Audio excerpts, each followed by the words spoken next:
Okay. அவரோட quotes ஒண்ணு பார்க்கலாமா? "No one is useless in this world who lightens the burden of it to anyone else." இந்த உலகத்துல எல்லாத்துக்குமே ஏதோ ஒரு நோக்கம், பர்ப்பஸ் இருக்கும் கண்டிப்பா. அப்போ அந்த பர்ப்பஸை ஃபுல்ஃபில் பண்றதுக்காக நம்ம கண்டிப்பா இங்க இருப்போம். அப்போ ஒரு விஷயத்துக்காக இருக்கீங்க தானே, அப்ப நீங்க எப்படி யூஸ்லெஸ் அப்படின்னு நீங்க நினைக்கலாம்? உங்களை எப்படி எல்லாரும் யூஸ்லெஸ் அப்படின்னு சொல்லலாம்? ஸோ எல்லாருமே ஏதோ ஒரு பர்ப்பஸ்க்காக இருக்கோம். எல்லாருக்குமே ஒரு காரணம் இருக்குது. அதனால நம்ம வந்து யூஸ்லெஸ் அப்படின்னு யாருமே நம்ம சொல்லவும் முடியாது. நம்மளும் யூஸ்லெஸ் இல்லை. இப்போ டிக்கன்ஸ் அப்படிங்கிறவர் யாருன்னு பார்க்கலாம். டிக்கன்ஸ் அப்படிங்கிறவர் 19th செஞ்சுரியில வாழ்ந்த ஒரு நாவலிஸ்ட். நம்ம இங்கிலீஷ் லிட்ரேச்சருக்கு ஒரு கிரேட்டஸ்டான நாவலிஸ்ட்னு சொல்லலாம் நம்ம.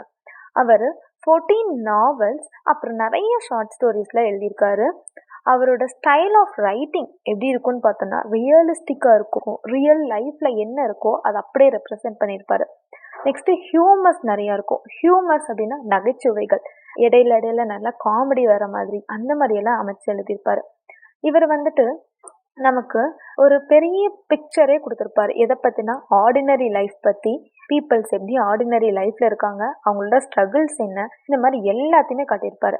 அவரோட ஒர்க்கில் நம்ம ஃபுல்லாகவே பார்த்தோன்னா புவர்ஸோட சிம்பத்தி எடுத்து காட்டுற மாதிரியான நிறையவே எழுதியிருப்பாரு.